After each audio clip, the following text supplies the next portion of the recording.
Halo, nama saya Nengdini dan saat ini saya akan membahas materi yang telah saya pelajari. Materi yang akan saya bahas yaitu kondisi sakit pada nyeri dan efek placebo.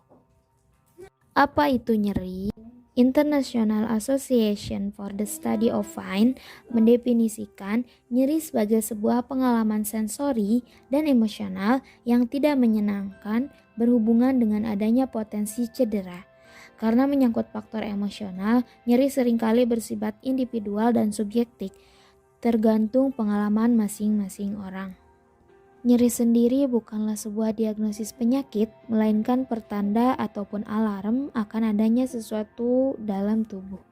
Nyeri adalah sensasi tidak menyenangkan yang dapat membatasi kapabilitas dan kemampuan seseorang untuk menjalankan rutinitas sehari-hari. Seringkali, nyeri menjadi sinyal peringatan awal untuk memperingatkan Anda bahwa ada sesuatu yang tidak benar di tubuh Anda.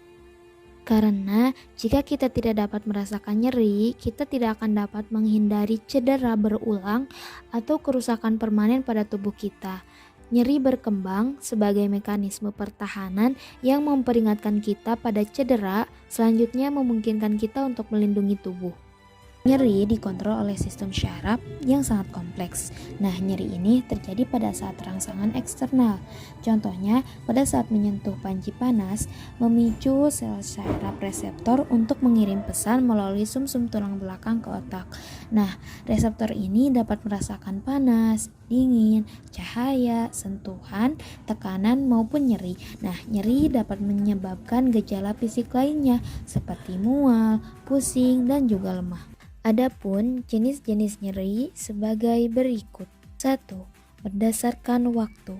Nyeri berdasarkan waktu dibedakan menjadi 3, yaitu nyeri akut, subakut, dan kronik.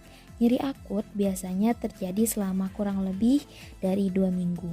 Nah, nyeri subakut biasanya terjadi selama 2 minggu hingga 3 bulan. Sedangkan nyeri kronik lebih dari 3 bulan atau kurang dari 12 minggu. Yang kedua, nyeri berdasarkan bagian tubuh yang terlibat. Nah, nyeri dibedakan berdasarkan organ tubuh yang terlibat atau yang mengalami nyeri. Misalnya, nyeri pada dada, nyeri perut, nyeri gigi, nyeri tungkai, ataupun nyeri otot. Yang ketiga, nyeri berdasarkan proses terjadinya. Dapat dibagi ke dalam 3 bagian. Untuk yang pertama ada nyeri nosiseptif. Terjadi bila ada kerusakan jaringan tubuh. Nah, seseorang dengan nyeri nosiseptif ini akan mengalami nyeri yang bersifat tajam. Kadang terasa seperti ditusuk. Nah, biasanya dirasakan sepanjang waktu ataupun hilang timbul. Contohnya adalah nyeri saat cedera otot akibat olahraga dan nyeri pada saat radang sendi. Yang kedua, nyeri berdasarkan proses terjadinya yaitu nyeri neuropatik. Terjadi bila ada kerusakan saraf. Penderita umumnya mengeluhkan sensasi kesemutan, ditusuk-tusuk jarum, rasa terbakar, hingga rasa seperti disetrum. Contohnya adalah nyeri tungkai pada penderita diabetes. Kemudian, nyeri psikogenik.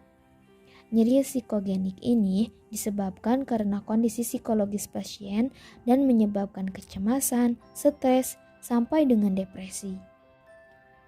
Selanjutnya, cara mengidentifikasi nyeri beserta penanganan nyeri. Sebelum mendapatkan obat pereda nyeri seperti pil ataupun gel topikal, kita harus memahami terlebih dahulu mengapa nyeri tersebut bisa terjadi dan bagaimana cara terbaik untuk menanganinya agar dapat meringankan nyeri tersebut. Bila nyeri yang dirasakan ringan, Anda dapat mengonsumsi anti nyeri. Namun, bila nyeri menetap atau sangat mengganggu aktivitas sehari-hari, segera konsultasi dengan dokter agar diketahui penyebab nyeri dan penanganan yang tepat untuk Anda. Pembahasan selanjutnya yaitu tentang placebo. Apa itu placebo? Menurut Bostic, placebo adalah obat yang tidak mengandung zat aktif yang dapat mengobati penyakit tertentu. Prinsip dari obat ini memanfaatkan sugesti seseorang bahwa obat ini dapat menyembuhkan penyakitnya. Jadi, efek dari obat ini akan muncul jika seseorang diberitahu terlebih dahulu bahwa obat ini bermanfaat untuk penyakitnya. Nah, walaupun obat tersebut tidak mengandung zat yang efektif untuk penyembuhan dari penyakitnya, alias biasa disebut dengan obat palsu. Obat ini tidak mengandung bahan aktif yang bisa berpengaruh pada kesehatan. Placebo ini bisa dalam bentuk tablet, kapsul, ataupun cairan injeksi. Ternyata placebo juga biasa digunakan oleh seorang peneliti untuk menguji efektivitas obat yang mereka teliti. Lalu, faktor-faktor apa aja sih yang berperan pada efek placebo? Di antaranya adalah sebagai berikut. Faktor yang pertama yang dapat mempengaruhi efek placebo yaitu reaksi hormon. Ketika mengkonsumsi obat placebo, otak menganggap obat tersebut dapat bekerja mengatasi keluhan. Nah, inilah yang menyebabkan adanya perubahan pada rasa sakit ataupun nyeri dan merasa lebih tenang. Placebo juga dapat merangsang otak untuk memproduksi endorfin, dopamin, oksitosin, dan juga serotonin yang dapat memberikan efek untuk mengurangi nyeri dan perasaan tenang. Faktor yang kedua yang dapat mempengaruhi efek placebo yaitu keluhan yang sembuh. Nah, rasa sakit yang muncul dan hilang dengan sendirinya tanpa pengobatan, efek tersebut bisa muncul saat bersamaan ketika diberikan placebo, sehingga menganggap placebo yang diberikan dapat menyembuhkan gejala yang muncul. Faktor yang ketiga yaitu kepercayaan. Nah, agar placebo memiliki efek, pasien harus percaya bahwa intervensi yang diberikan akan sangat efektif. Kepercayaan pada tenaga kesehatan maupun pihak rumah sakit akan menyembuhkan penyakit yang dideritanya. Untuk faktor yang keempat yaitu jenis placebo. Umumnya, pasien yang menerima placebo dalam bentuk suntik akan mengalami placebo efek yang lebih kuat daripada orang yang minum pil ataupun kapsul placebo. Nah, ini kemungkinan berkaitan dengan persepsi seseorang yang menganggap bahwa obat suntikan dapat bekerja lebih baik dan cepat dibandingkan obat minum. Faktor yang kelima yaitu hubungan tenaga medis dan pasien. Nada suara, pemilihan kata, bahasa tubuh, dan kontak mata dengan dokter dapat membuat seseorang percaya dan yakin akan khasiat obat dari placebo yang dikonsumsinya. Pada kasus tertentu, placebo juga bisa dimanfaatkan sebagai salah satu bentuk terapi untuk meringankan gejala yang dikeluhkan pasien. Faktor yang keenam yaitu pengenalan penyakit. Agar placebo memiliki efek, pasien juga harus percaya pada penyebab penyakit mereka. Misalnya, percaya bahwa penyakit mereka memiliki penyebab medis, yaitu diabetes mellitus. Maka placebo-nya berbentuk tablet ataupun pil lebih efektif.